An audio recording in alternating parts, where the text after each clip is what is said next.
أعوذ بالله من الشيطان الرجيم.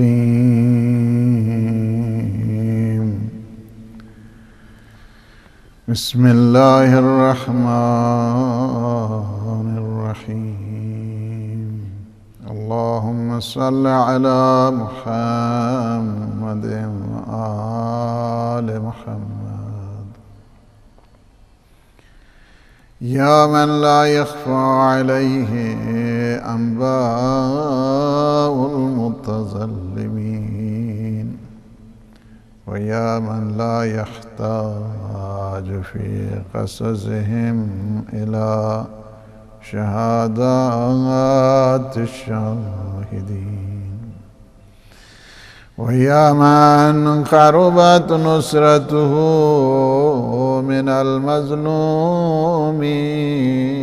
ويا من بعد عونه عن الظالمين. قد علمت يا إلهي ما نالني من فلان ابن فلان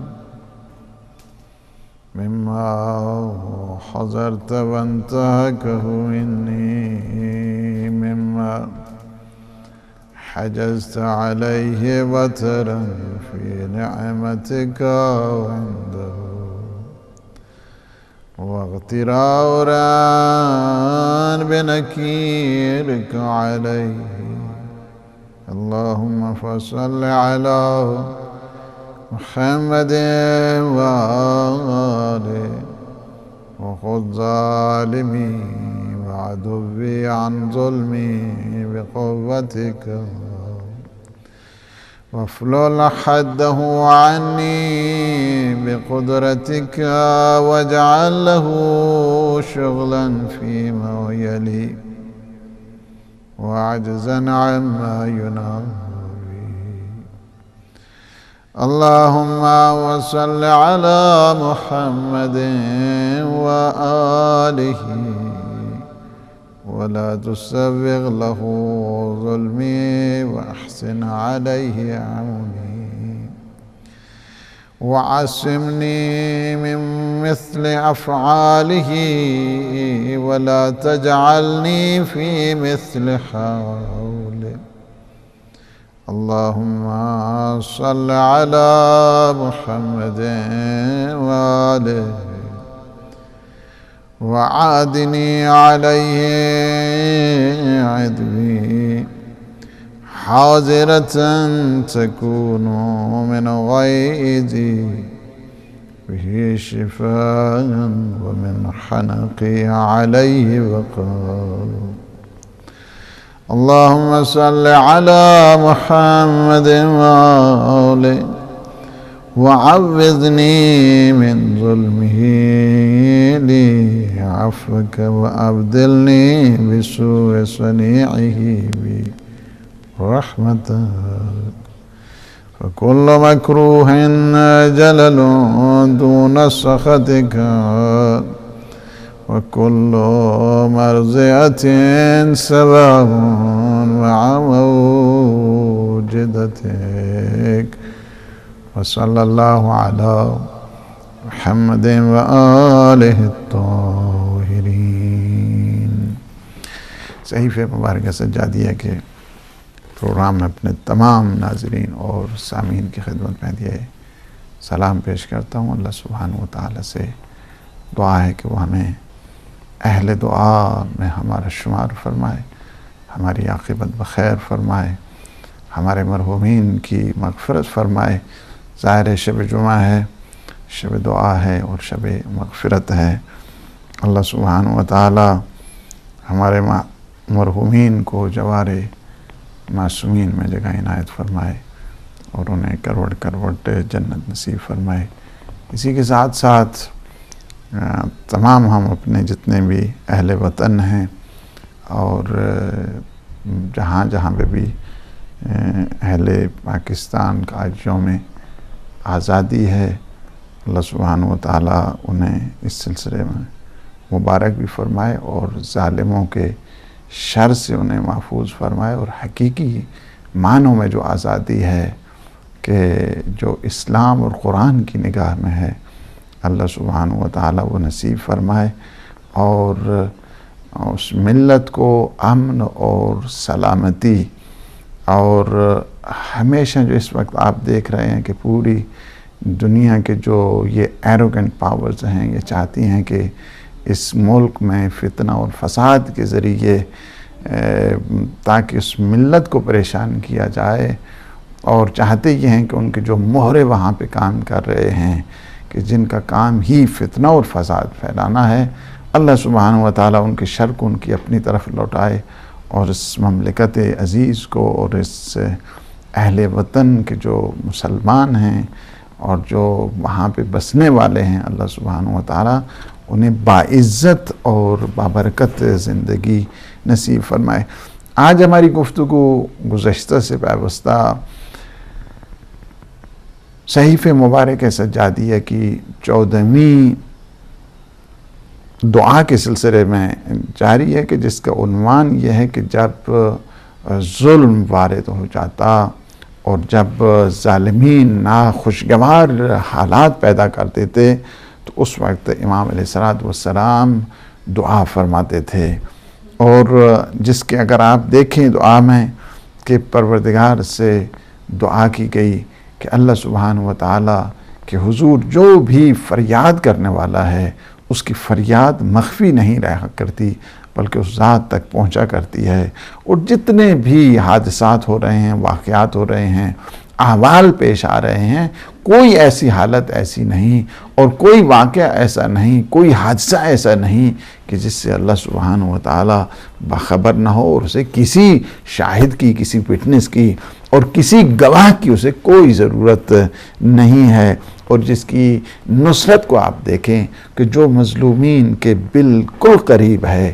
اور اس کی نصرت کبھی ظالموں تک نہیں پہنچنے والی، اور اللہ سبحانہ و تعالیٰ سے دعا کی گئی اور یہ عرض کی گئی کہ پروردگار تجھے علم ہے ان سارے مصائب کا، ان مشکلات کا، ان شدائد کا، کہ فلاں ابن فلان جو مشخص بھی کیا ہے کہ اس کے ذریعے یہ مصائب جو پہنچے ہیں، اور جس سے حالانکہ ظلم سے تو نے منع کیا ہے لیکن اس کے باوجود اس نے ظلم کیا ہے، تو اس نے جو حد کے حرمت کی، مظالم ڈھائے، تو تیری حقیقت میں تو یہی ہے نا کہ جو ظلم کرنے والا ہے اللہ کی طاقت کو ناجائز طور پر وہ استعمال کر رہا ہوتا ہے، خواہ وہ غرور کی وجہ سے ہو، خواہ وہ تکبر کی وجہ سے ہو، خواہ وہ انسان جب ایروگنٹ ہو جاتا ہے اس کی وجہ سے ہو، مختلف قسم کے جو سلسلے ہیں، اور وہ یہ سمجھتا ہے کہ اللہ سبحانہ و تعالیٰ اسی طرح وہ ڈھیل دے رہا ہے، مہلت دے رہا ہے۔ انما نملی لہم لیزدادوا اسما، اللہ انہیں مہلت اس لیے دیتا ہے تاکہ یہ زیادہ سے زیادہ ظلم کریں، تاکہ ان پہ زیادہ سے زیادہ جو ہے نا اللہ سبحانہ و تعالیٰ کا عذاب ان کے اوپر آئے۔ یہ مت سمجھیں کہ اسی طرح ہے، اللہ سبحانہ و تعالیٰ کی لاٹھی بے آواز ہے، ان ربک لبالمرصاد، تمہارا پروردگار ہاتھ لگائے ہوئے ہے، وہ سب کو جانتا ہے۔ اے اللہ تو محمد و آل محمد پہ اپنی رحمت نازل فرما، اور جو دشمن ہے اس کا جو ظلم ہے تو اپنی قدرت کاملہ، چونکہ اللہ سبحانہ و تعالیٰ He is an omnipotent God, He is an omniscient God، کیا ہے کہ وہ سب علیم بھی ہے اور قدیر بھی ہے، ساری طاقتوں کا مالک اللہ سبحانہ و تعالیٰ ہے۔ تو یہ کہا گیا کہ پروردگار تو خذ ظالمی وعدوی عن ظلمی بقوتک۔ یہاں پہ ہماری گفتگو رکی تھی، اور یہاں پہ آپ نے دیکھا کہ پروردگار تو خود لے لے اس ظلم کا بدلہ، اپنی جو قدرت کاملہ ہے تیری اس کے ذریعے تو بدلہ لے لے۔ وَافْلُلْ حَدَّهُ عَنِّي بِقُدْرَتِكَ وَاجْعَلْ لَهُ شُغْلًا فِي مَا يَلِي وَعَجْزًا عَمَّا يُنَاوِي۔ آپ نے یہاں پہ دیکھا کہ امام علیہ السلام نے اپنے جو پیروکار ہیں، اپنی اطاعت گزار ہیں، اور جو فالو کر رہے ہیں راہ ائمہ علیہ السلام، انہیں ایک بات یاد دلا دی، اور انہیں یہ بات بتا دی کہ ہر کام میں ذات پروردگار سے توفیق طلب کرتے رہو، ہر کام میں جتنے بھی کام ہیں، اس کو بند کر دیں ٹاک بیک، تو جتنے بھی کام ہیں ہر کام میں ذات پروردگار سے توفیق طلب کرو، اس لیے کہ وہی ملجا ہے، وہی ماوا ہے۔ وہ ظالم کے جو ظلم ہے اس کے پاس طاقت ہے کہ وہ ظالم کے ظلم کو اس کی طرف پلٹا دے۔ تو یہ بات کیا ہے؟ یعنی توحید افعالی کی طرف انسان کو متوجہ کیا گیا ہے کہ توحید افعالی کا جو ایسا مظاہرہ ہے کہ جو معصومین علیہ السلام کے جو کلمات ہیں ان سے آپ فراوان جو ہیں وہ دیکھ رہے ہیں کہ وہی مرکز ہے، وہی ملجا ہے، وہی مأوا ہے، ہر ایک کا وہی مرکز ہے۔ اس وجہ سے بتایا گیا کہ کیا ہے، تم اپنی جو ادائیں ہیں، تم اپنے سلیقے ہیں، ان تم اداؤں کو اور سلیقوں کو کیا کرو، ہمیشہ اور ہمیشہ ذات پروردگار کی طرف لے کر جاؤ، اس لیے کہ ہر ایک کی پناہ گاہ وہی ہے۔ اور یہی اگر آپ دیکھنا چاہتے ہیں کہ جتنے اللہ سبحانہ و تعالیٰ کے اولیاء ہیں اپنے ہر کمال کو اسی کی طرف نسبت دیتے ہیں، اور اپنے جو ان کے عقائد ہیں، نظریات ہیں، ہر جہت کے ساتھ ان صلاتی و نسکی و محیایا و مماتی للہ رب العالمین، یعنی کیا ہے کہ حتیٰ کہ نماز ہے، میرے مناسک ہیں، میرا اعمال ہیں، میرا سارے کا سارا وجود ہے، میری ساری کی ساری ہستی ہے، کیا ہے؟ سب پروردگار کے لیے ہے۔ جو حضرت ابراہیم علیہ السلام کی وہ دعا ہے، والذی ہوا یطعمنی ویسقین، وہی ہے جو مجھے کھلاتا ہے، وہی ہے جو مجھے پلاتا ہے۔ یعنی کیا ہے؟ آپ نے دیکھا کہ ہر کام کی جو نسبت ہے اولیاء خدا اللہ سبحانہ و تعالیٰ کی، وَإِذَا مَرِضْتُ فَهُوَ يَشْفِينِ، جب میں مریض ہو جاتا ہوں تو وہی مجھے شفا دیتا ہے، کھانا وہی کھلاتا ہے، پلاتا وہی ہے، اگر مریض ہو جاؤں تو شفا وہی دیا کرتا ہے، وَالَّذِي يُمِيتُنِي ثُمَّ يُحْيِينِ، وہی ہے جو مارتا ہے، وہی ہے جو بعد میں زندہ بھی کرتا ہے۔ یعنی ہماری ہستی نہیں، ساری ہستی اللہ سبحانہ و تعالیٰ کی ہے، یہ ہمارے ہاتھ نہیں، یہ اللہ سبحانہ و تعالیٰ کی ان نعمتوں کا ایک حصہ ہے، اس وجہ سے کہ زندگی بھی اسی کی طرف سے، موت بھی اسی کی طرف سے، ہر چیز۔ اور والذی اطمع ان یغفر لی خطیئتی یوم الدین، جب وہی ہے، کھلاتا وہی ہے، پلاتا وہی ہے، زندہ وہی کرتا ہے، مارتا وہی ہے، اور جب مریض ہو جاؤں تو شفا وہی دیتا ہے، اسی سے تو توقع ہے کہ وہ قیامت کے دن کیا کرے گا؟ میری خطاؤں کو معاف کر دے گا۔ آپ نے دیکھا کہ کتنی بڑی عظمت ہے، یعنی اس امید کے ساتھ کہ قیامت کے دن میری خطاؤں کو معاف کر دے گا۔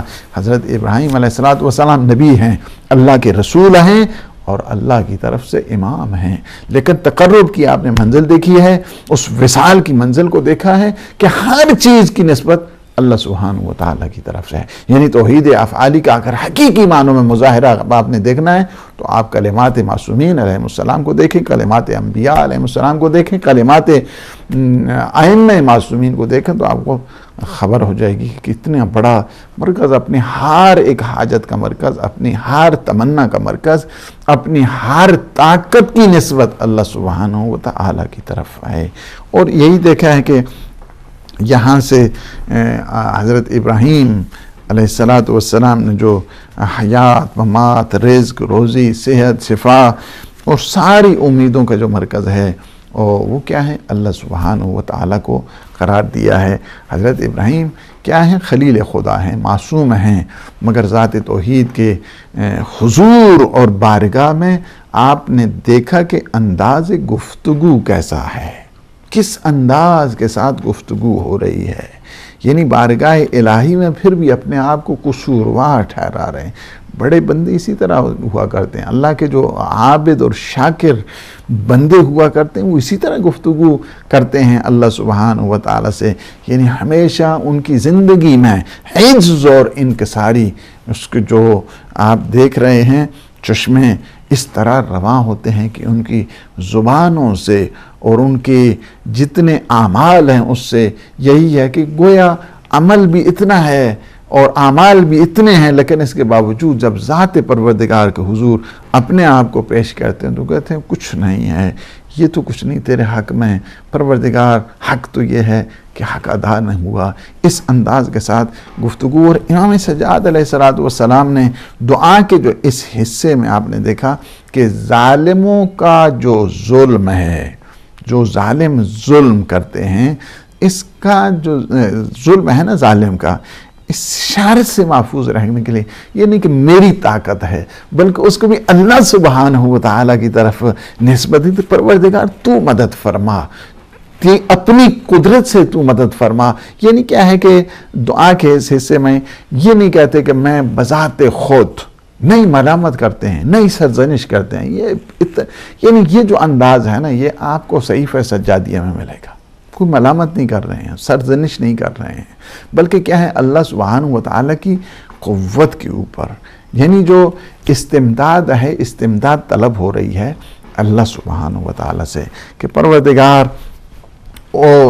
تو مدد فرما بقوت کا، یعنی اپنی پاور سے، اپنی طاقت سے، اپنی قدرت سے تو مدد فرما. اور اللہ والے اسی طرح ہی خطاب کیا کرتے ہیں. اگر آپ سورہ فرقان میں چلے جائیں تو وہاں پہ بھی یہی ہے، وعباد الرحمن الذین یمشون علی الارض ہونا واذا خاطبهم الجاہلون قالوا سلاما. رحمان کے جو بندے ہیں نا، رحمان کے بندے ہیں، وہ زمین میں بھی جب چلتے ہیں تو کیا ہے، عجز اور انکساری جو ہمبلنس ہے، ہمبلنس کی پوزیشن یہ ہوا کرتی ہے کہ بڑے دبے پاؤں چلا کرتے ہیں، دبے پاؤں چلا کرتے ہیں. ان میں اکڑ نہیں ہوا کرتی ہے. اکڑ والے کسی سٹیج تک نہیں پہنچے، سوائے یہ ہے کہ دنیا میں ذلیل اور خوار ہونے کے علاوہ کچھ بھی نہیں ہونے لگتا ہے. آپ جب میٹرک میں ہوں گے اس وقت آپ کو کچھ مضمون کہا جاتا ہے کہ یہ غرور کا سر نیچا، یہ اس پہ مضمون لکھیں، اور آپ مختلف قسم کے مضمون بھی لکھتے تھے. غرور کا ہمیشہ سر نیچا ہوا کرتا ہے. مغرور شخص اور تکبر کرنے والا شخص ہمیشہ ذلیل ہوا کرتا ہے، خوار ہوا کرتا ہے. لیکن جو اللہ سبحانہ و تعالیٰ کے بندے ہیں، اللہ والے جنہیں کہا جاتا ہے، اہل اللہ جنہیں کہا جاتا ہے، تو ہمیشہ انکساری کے ساتھ، ہمبلنس کے ساتھ، تواضع کے ساتھ وہ رہا کرتے ہیں. ان میں کسی قسم کی وہ اکڑ نہیں ہوا کرتی ہے. یہ اکڑ کیا ہوتی ہے؟ یہ شیطانی فطرت کا نتیجہ ہوتی ہے. اکڑ کیا ہوا کرتی ہے کہ یہ ابلیسی سوچ کا نتیجہ ہوا کرتی ہے.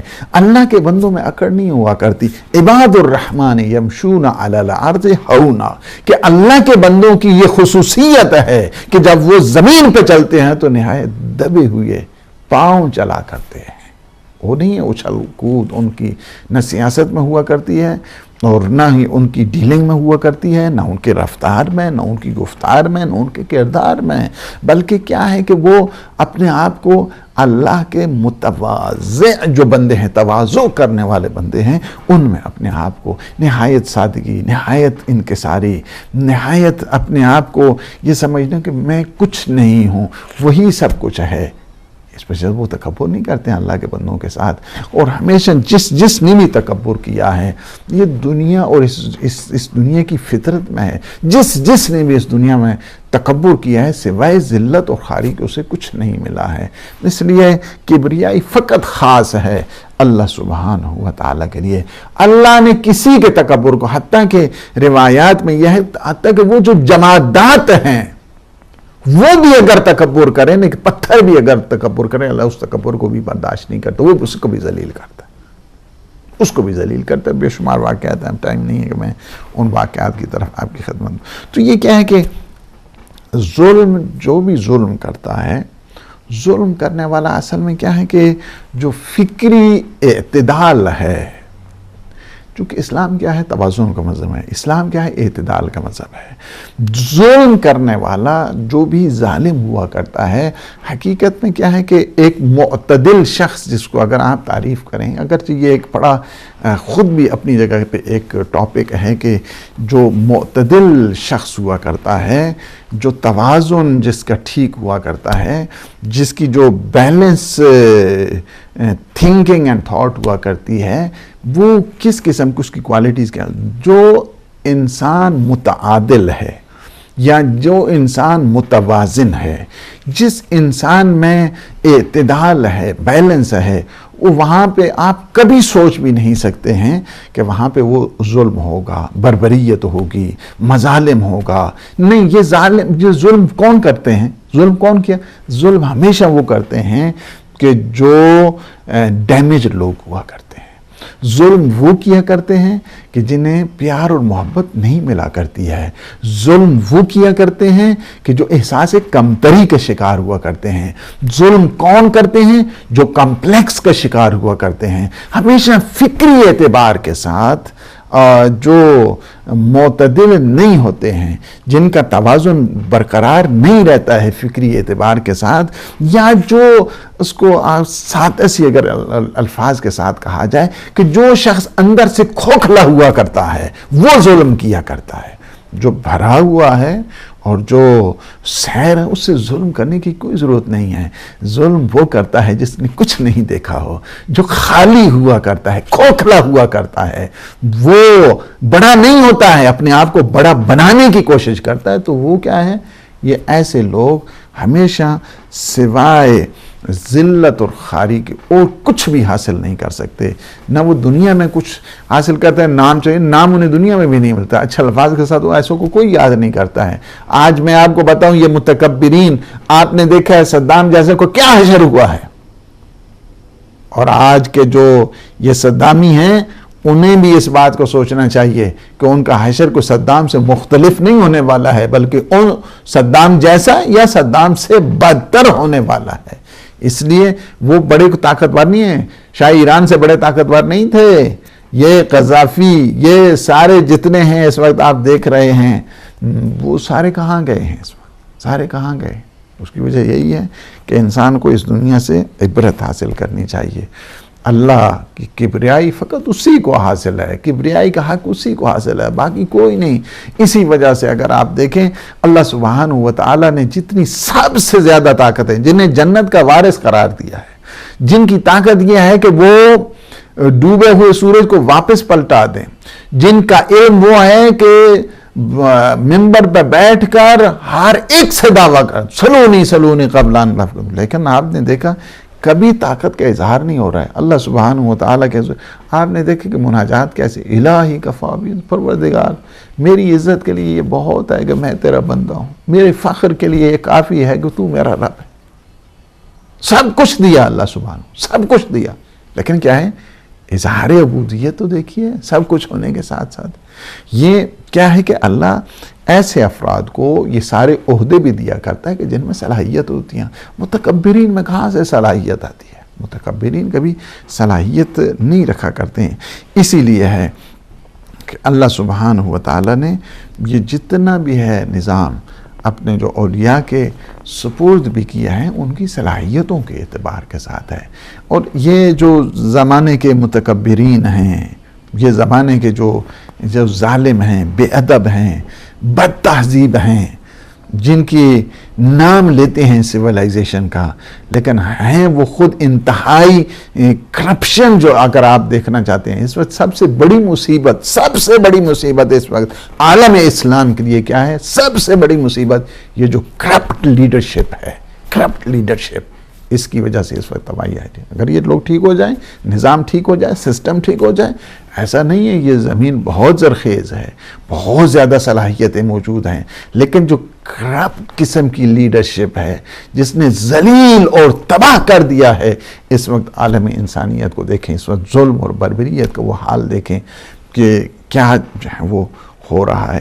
اللہ سبحانہ و تعالیٰ نے اپنے معصوم اور جو لیڈر بھیجے ہیں وہ اس قسم کے تھے کہ جو بڑے متواضع تھے، انتہائی عجز و انکساری سے سرشار تھے. اس قسم کے اللہ سبحانہ و تعالیٰ نے اپنے نمائندے بھیجے، اپنے خلفاء بھیجے، اور جن کے ذریعے آج آپ دیکھیں ٹھیک ہے حکومتیں کسی کے پاس آ جاتی ہیں. حکومت فرعون کے پاس تھی لیکن نمائندہ اللہ کا حضرت موسیٰ ہی تھا. حکومت ممکن ہے نمرود کے پاس تھی لیکن نمائندہ اللہ کا ابراہیم ہی تھا.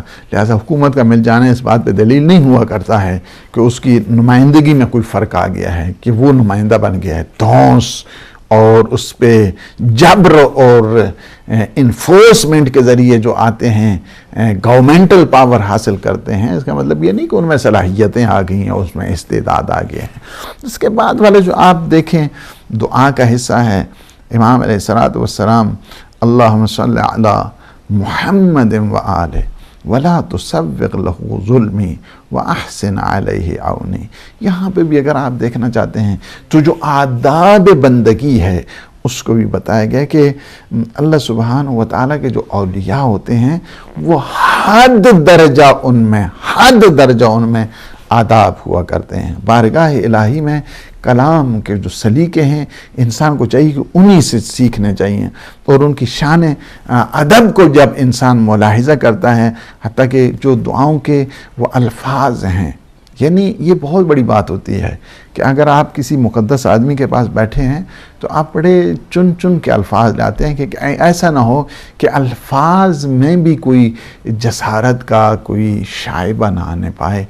اللہ سبحانہ و تعالیٰ کے اولیاء، حالانکہ ظلم ہوا ہے، اس کے باوجود شکایت جو فریاد ہوتی ہے اس ظلم کی، تو اس کے لیے بھی ایسا نہیں ہوتا کہ میں اللہ سبحانہ و تعالیٰ کے حضور ایسے الفاظ کے جس سے وہ انسان یہ تصور کرے کہ نہیں اس میں کسی قسم کی کوئی جسارت ہو رہی ہے، نہیں، الفاظ میں بھی اس قسم کا چناؤ ہوا کرتا ہے۔ یہ معصومین علیہ السلام کی ادائیں ہیں، اور یہ بتا دیا ہے کہ جب آپ صاحب عزت سے، جب کل عزت سے گفتگو آپ نے اپنے خالق اور مالک سے کرنی ہے تو آپ کو بڑے شست اور پختہ الفاظ تلاش کرنے چاہیے کہ جن کے ذریعے آپ اللہ سبحانہ و تعالیٰ کے حضور گفتگو کریں اور اپنی فریاد کریں۔ بارگاہ قدسی میں الفاظ کو اچھے انداز کے ساتھ چناؤ کیا کرو، اور اچھے الفاظ کے ساتھ ان الفاظ کا انتخاب کیا کرو کہ اسی طرح آپ دیکھیں امام علیہ السلام کیا دعا کرتے ہیں کہ پروردگار مجھے اس ظالم کی طرح نہ قرار دے کہ ظلم کر کے تیرے غضب کو للکارے۔ چونکہ ظلم سے کیا ہوتا ہے، ظلم جب ہوتا ہے نا تو گویا ایک انسان غضب الہی کو للکار رہا ہوتا ہے۔ اس لیے ظلم کے نتیجے کو بھی امام علیہ السلام نے بتایا، ظلم کے نتیجے کو، جو کنسیکوینسز جو آپ دیکھ رہے ہیں اس ظلم کی، اس آپریشن کی جو کنسیکوینسز ہیں وہ بھی بتا دی کہ ظلم کیا ہے۔ ظلم کے نتیجے میں اللہ سبحانہ و تعالیٰ کا قہر اور غضب اس میں للکار آ جایا کرتی ہے۔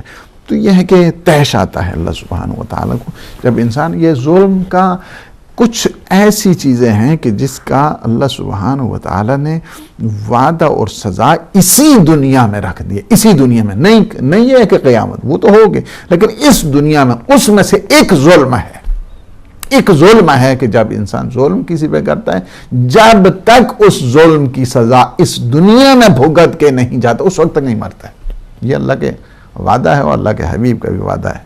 لہٰذا یہ جو ہم کہتے ہیں نا کہ نہیں ابھی ان قریب ہے دیکھ لینا، یہ انہی روایات، انہی آیات کے پیش نظر ہوا کرتا ہے کہ آپ نے بھی دیکھا جس نے بھی ظلم کیا ہے، جس نے بھی ظلم کیا ہے اس کی سزا آپ نے دیکھی ہے، اور بڑے بڑے طاغوت کو آپ لوگوں نے گرتے ہوئے دیکھا ہے، ان کا حشر ہوتے دیکھا ہے، ان کی اسی دنیا میں قیامت کو آپ نے بپا ہوتے دیکھا ہے کہ ان کی حالت جو ہے نا وہ کیا رہی ہے۔ امام علیہ السلام نے ظلم کا جو نتیجہ ہے، جو کنسیکوینسز آف آپریشن ہے، اس کو بھی بتا دیا اور فرما دیا کہ نہیں، یہ ظلم جو کرتا ہے وہ گویا غضب پروردگار کو للکار رہا ہے، وہ غضب پروردگار سے پھر بچ کر نہیں جا سکتا ہے۔ اور ظلم جو ہے نا انسان کے جو روح ہے، انسان کا جسم ہے، اس کے اوپر بہت زیادہ اثرات بھی ہوا کرتے ہیں۔ انسان کے جسمانی لحاظ کے ساتھ، انسان کے روحانی اعتبار کے ساتھ اس پہ بہت زیادہ اثرات ہوتی ہیں۔ اس کی زندگی حقیقت میں تباہ ہوتی ہے، برباد ہوا کرتا ہے جو ظالم ہوا کرتا ہے، وہ سمجھ نہیں رہا ہوتا ہے۔ اور مظلوم کی زندگی ظلم کی وجہ سے ظاہر ہے کہ جب ظلم ہوتا ہے تو اس کی زندگی بھی تو ایفیکٹ تو ضرور ہوا کرتا ہے، لہٰذا جب ایفیکٹ ہوتا ہے تو اللہ سبحانہ و تعالیٰ ہے مدد کرنے والا ہے، ایفیکٹ تو ہوتا ہے۔ اب فرض کیا کسی نے جو ہے نا وہ فائر کیا اور کسی کی آنکھ میں لگ گیا، ٹھیک ہے. اب وہ 50 سال 60 سال تک وہ اسی طرح بغیر بھی نہ کہ یہ تو ہے. اب اس کا ایفیکٹ جو نیچرل فینومنا ہوا کرتا ہے، نیچرل پروسیس ہوا کرتے ہیں، اس کے اثرات ہوا کرتے ہیں. اب یہ جو ظلم ہوا ہے، زندگی اس کی خراب ہوئی، لیکن اللہ سبحانہ و تعالیٰ ہے، اس سے درخواست کرنی ہے، درخواست کہ اس صورتحال میں تو کامیابی عطا فرمائے. اور جس کا ہاتھ اللہ سبحانہ و تعالیٰ تھام لیتا ہے وہ زندگی میں در بدر نہیں ہوا کرتا ہے، ہمیشہ در بدر ظالم ہوا کرتا ہے، مظلوم در بدر نہیں ہوتا ہے. اس لیے کہ مظلوم کی نصرت کا اللہ نے وعدہ کیا ہے، اور ظالم کیا ہے؟ ظالم کو کبھی اللہ کی نصرت جو ہے نا وہ نہیں ملا کرتی ہے. اور ظالموں کے ظلم سے محفوظ بھی اس میں دیکھا کہ امام علیہ السلام دعا فرما رہے ہیں کہ پروردگار تو ظالموں کے ظلم سے محفوظ فرما. اس لیے کہ انسان کو جو باطنی سکون حاصل ہوتا ہے وہ کیا ہے؟ باطنی سکون انسان کو اللہ ہی سے حاصل ہوا کرتا ہے، دنیا سے حاصل نہیں ہوا کرتا ہے. انسان کب ذہنی انتشار جو ٹینشن ہے یا سٹریس ہے یا اس کو تشنج کہا جائے، اعصابی جتنا تناؤ ہے اس کو کہا جائے، وہ اسی وجہ سے ہے کہ انسان معنوی طور پر کمزور ہوا کرتا ہے. جب انسان اللہ سبحانہ و تعالیٰ کے حضور جاتا ہے، گڑ گڑا کر دعا کرتا ہے، مناجات کرتا ہے، جو ذہنی انتشار ہے، سٹریس ہے، فرسٹریشن ہے، وہ ساری کی ساری، یعنی سٹریس فری لائف کا جو فارمولہ ہے وہ ذکر پروردگار ہے.